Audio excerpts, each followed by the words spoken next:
جب be be زینب سلام اللہ علیہا کی آمد ہوئی تو اللہ کے رسول نے ہاتھوں میں اٹھا کر بی بی زینب سلام اللہ علیہا کا ماتھا چوما اور امام علی اور بی بی فاطمہ الزہرا سلام اللہ علیہا سے فرمایا کہ اس میری نواسی کا چہرہ ہو بہو خدیجہ الکبریٰ سلام اللہ علیہا سے ملتا ہے۔ پھر بی بی فاطمہ نے عرض کیا بابا جان اس بیٹی کا نام کیا رکھیں؟ حضور پاک نے فرمایا جیسے حسن و حسین کا نام اللہ نے جبریل کے وسیلے سے بتایا تھا ویسے ہی اس میری نواسی کا نام بھی اللہ بتائے گا۔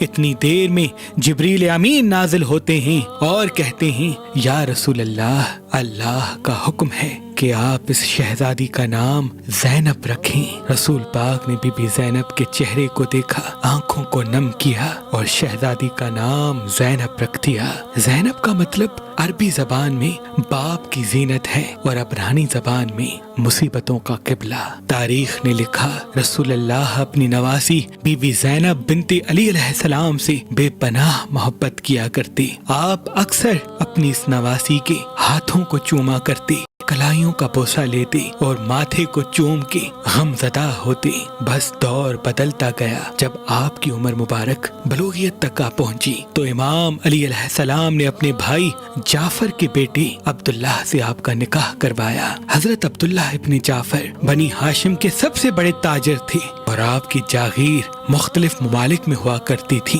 شام میں بھی آپ کی زمین ہوا کرتی تھی، مصر میں بھی آپ کی زمین ہوا کرتی تھی اور آپ کا کاروبار مختلف ممالک میں پھیلا ہوا ہوتا تھا۔ نکاح کے وقت جناب عبداللہ فرماتے ہیں یا علی، میں نے سنا ہے کہ بی بی زینب کبھی کوئی چیز نہیں مانگتی، لیکن میں انہیں حق مہر دینا چاہتا ہوں، آپ ہی تجویز کریں کہ میں حق مہر میں کیا دوں۔ امام علی علیہ السلام نے آنکھوں کو نم کیا اور فرمایا اے عبداللہ، تمہاری زمین شام میں ہے، اگر مناسب سمجھو تو وہ زینب کو حق مہر میں دے دینا۔ پھر مولا نے فرمایا اے عبداللہ، ان قریب میرے بیٹے حسین پر ایسی غربت آ جائے گی کہ ان کو اپنے بچوں کے ساتھ مدینہ چھوڑنا پڑے گا۔ جب وہ وقت دیکھو اور زینب تمہارے پاس اجازت لینے کے لیے آ جائے تو اس کو نہ روکنا۔ اور یوں وہ زمین بی بی زینب کو حق مہر میں دی گئی، جہاں آج بی بی زینب کا روزہ مبارک ہے۔ اللہ نے بی بی زینب سلام اللہ علیہا اور حضرت عبداللہ کو دو بیٹوں کی اولاد عطا کی۔ آپ نے بڑے بیٹے کا نام اون اور دوسرے بیٹے کا نام محمد رکھا۔ بس دور گزرتا رہا اور امام علی کی شہادت کے بعد وقت یہاں تک پہنچا کہ امام حسن کے جنازے پر تیر برسنے لگی، اور جب سن 60 ہجری کا سورج طلوع ہوا تو سادات اتنے غریب ہو گئے کہ ان کو مدینہ چھوڑنا پڑ گیا۔ امام حسین نے جناب عباس کو تمام بیبیوں اور جانے والوں کے نام لکھوائے۔ ان میں سے 2 بیبیوں کے نام نہیں تھے، ان میں سے ایک بی بی سغرا بنت امام حسین تھی اور دوسری بی بی زینب بنت علی۔ جیسے ہی بی بی زینب نے اپنا نام جانے والی بیبیوں میں نہیں دیکھا تو دوڑتے ہوئے اپنے شوہر حضرت عبداللہ کے پاس آئیں اور فرمانے لگیں اے عبداللہ، میں نے آپ سے کبھی کچھ نہیں مانگا، لیکن آج میرا بھائی بے وطن ہو رہا ہے، مجھے اجازت دو کہ میں بھی اپنے بھائی کے ساتھ چلی جاؤں۔ جناب عبداللہ نے کہا کہ آپ کے بابا نے مجھے پہلے ہی بتا دیا تھا کہ ان قریب حسین مدینہ چھوڑ دے گا اور اس وقت زینب کو ضرور اجازت دینا۔ اے زینب جا، تیرے بغیر کربلا مکمل نہیں۔ بس بی بی زینب جناب عبداللہ سے اجازت لے کے جیسے ہی جانے والے قافلے میں شامل ہوتی ہے، بی بی سغرا سلام اللہ علیہا امام حسین کو لپٹ کے روتی ہیں اور فرماتی ہیں اس اتنی بڑی حویلی میں میں اکیلی کیسے رہوں گی۔ امام حسین نے بی بی سغرا کا ماتھا چوما اور فرمایا اے میری بیٹی سغرا، تیرا چہرہ میری ماں فاطمہ الزہرا سلام اللہ علیہا سے ملتا ہے، اور میں نہیں چاہتا کہ میری ماں کی ہم شکل بیوی بازاروں میں قیدی بن کے جائے، آپ کو یہیں رہنا ہوگا۔ بس یہ قافلہ چلتا گیا، جیسے ہی مدینے سے باہر گیا اور مکے کے قریب پہنچنے لگا، اتنے میں آواز آتی ہے کہ یا حسین رکیے، جناب عباس نے جیسے ہی جناب عبداللہ کی آواز سنی تو دوڑ کے جناب عبداللہ کے پاس آتے ہیں۔ جناب عبداللہ فرماتے ہیں مجھے زینب کی اماری تک لے کے چلو۔ بی بی زینب نے جیسے ہی جناب عبداللہ کو دیکھا تو رو کے فرمانے لگی اے عبداللہ آج مجھے نہ روکنا ورنہ زینب آج یہیں مر جائے گی۔ جناب عبداللہ نے فرمایا اے زینب میں تجھے روکنے نہیں بلکہ اپنے 2 شہزادے تجھے دینے آیا ہوں۔ اگر میرے آقا حسین پہ کوئی برا وقت آ جائے تو ایک شہزادہ اون میری طرف سے حسین پہ قربان کرنا اور دوسرا شہزادہ محمد اپنی طرف سے حسین پہ قربان کرنا۔ اور یوں یہ 2 شہزادے قافلے میں شامل ہو گئے۔ بس یہ قافلہ مکے سے کربلا کی طرف جیسے آتا ہے تو سادات پہ سختیاں بڑھنے لگتی ہیں، اور جب 9 محرم کی رات آتی ہے تو ہر ماں اپنے بچے سے یہ وصیت کرتی ہے۔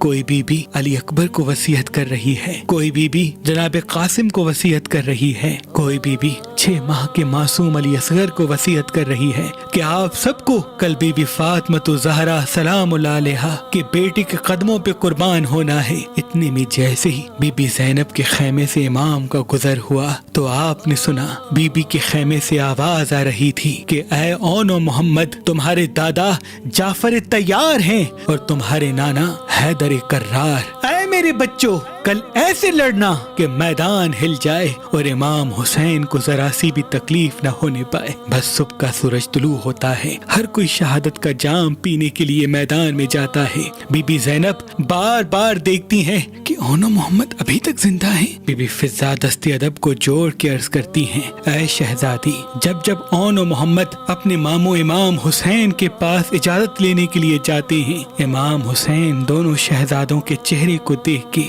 انہیں اجازت نہیں دیتے۔ بی بی زینب نے امام حسین سے گزارش کی کہ اے میرے بھائی ان دونوں بچوں کو اجازت دیجیے، اور جناب اون و محمد سے کہا میری 2 وصیتیں ہیں۔ پہلی وصیت کہ عمر بن سعد نے ہم سادات پہ ظلم کیا ہے، میرے بھائی حسین کو تکلیف دی ہے۔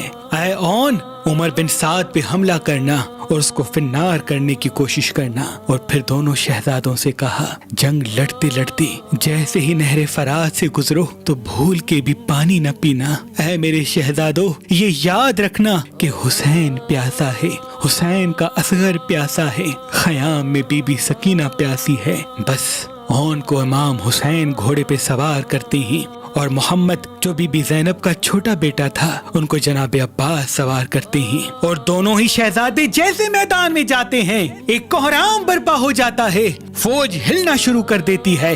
جناب اون ایسا حملہ کرتے ہیں کہ فوج کو چیر کے عمر بن سعد کے خیمے تک آ جاتے ہیں اور اپنا نیزہ خیمے میں مارتے ہیں۔ عمر بن سعد خیمے کو چھوڑ کے بھاگ جاتا ہے، تمام فوج شہزادے کو گھیر لیتی ہے اور وہاں معصوم محمد لشکر سے لڑتا رہتا ہے۔ بالآخر جیسے ہی عمر بن سعد خیمے سے بھاگتا ہے تو آپ خیمے سے باہر آ کے لشکر کو چیرتے ہوئے آگے بڑھتے ہیں۔ تاریخ نے لکھا 735 یزید کے سپاہیوں کو جناب اون نے فنار کیا۔ بس لشکر نے سوچا یہ علی کا نواسا ہے، اس کو شہید کرنا بہت مشکل ہے۔ اتنے میں کوئی آواز دیتا ہے کہ خیام سے آپ کی ماں آپ کو بلا رہی ہے۔ جیسے ہی جناب اون نے خیمے کی طرف دیکھا تو پیچھے سے سر پہ کوئی گرز مارتا ہے، کمر میں کوئی نیزہ مارتا ہے۔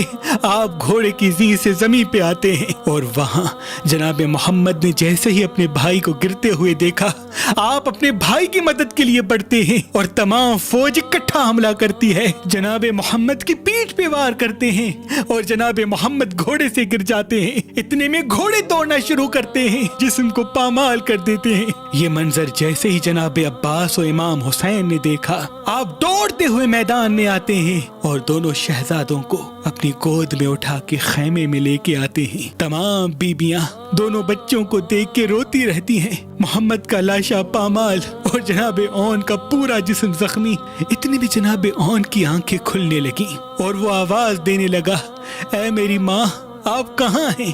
بیبیوں نے ادھر ادھر دیکھا، بی بی زینب کو نہ پایا۔ امام حسین نے کہا زینب کو بلاؤ۔ جیسے ہی بی بی فضا بی بی زینب کے خیمے میں جاتی ہے آپ شکر کا سجدہ فرما رہی تھی اور اللہ سے کہہ رہی تھی اے میرے اللہ، میرے دونوں بچوں کو میں نے اپنے حسین پہ قربان کر دیا، ان کی قربانی قبول کرنا۔ بی بی فضا شہزادی کے قریب آ کے عرض کرتی ہیں کہ اے شہزادی، دونوں شہزادوں کے جسم خیموں میں آ چکے ہیں، اون اپنی آخری سانسیں لے رہا ہے اور آپ کو یاد کر رہا ہے۔ بی بی زینب جیسے ہی جناب اون کے سر کو اپنی گود میں رکھتی ہیں، جناب اون اپنی آنکھیں کھولتے ہیں۔ بی بی زینب نے جناب اون اور محمد کا ماتھا چوما اور یوں دونوں بچے اپنے مالک حقیقی سے جا ملتے ہیں۔ تاریخ نے لکھا، امام حسین کی شہادت کے بعد جب خیام جلنے لگے، ساری بیبیاں اپنے وارثوں کو رو رہی تھیں۔ 2 لاش زمین کربلا پہ ایسے ہی پڑے تھے۔ شمر ہنس ہنس کے کہنے لگا، اے سجاد، کیا ان 2 شہزادوں کی ماں مر چکی ہے کہ کوئی بھی ان کی لاش پہ نہیں روتا؟ اتنے میں بی بی زینب جو امام حسین کی لاش پہ بیٹھے ہوئے رو رہی تھی، وہ اللہ سے التجا کرتی ہیں کہ کاش ان کی ماں مر جاتی اور یہ منظر نہ دیکھتی۔ بی بی زینب پورے سفر میں امام حسین کو روتی رہی، کبھی بھی اپنے بچوں کو یاد نہ کیا۔ بالآخر جب یہ قافلہ 2.5 سال کی قید کے بعد رہا ہوا مدینے پہنچا تو بی بی زینب جیسے ہی اپنے گھر آتی ہے تو چیخ کے رونے لگتی ہے۔ جناب فضا پوچھتی ہیں، اے زینب، پورے رستے آپ امام حسین کو روتی رہی، پھر سے آپ کو آپ کے بھائی یاد آ رہے ہیں؟ بی بی زینب جواب نہیں دیتی۔ جناب فضا نے کہا، کیا علی اکبر یاد آ رہا ہے؟ بی بی زینب جواب نہیں دیتی، بس آپ چلتے چلتے ایک حجرے میں جاتی ہیں جہاں چھوٹے سے مسلے رکھے ہوتے ہیں۔ آپ دونوں مسلوں کو سینے سے لگا کے روتی ہیں اور کہتی ہیں، جب جب میں گھر آتی تھی مجھے میرا اون سینے سے لگاتا تھا، مجھے میرا محمد سینے سے لگاتا تھا، آج نہ اون ہے نہ محمد ہے۔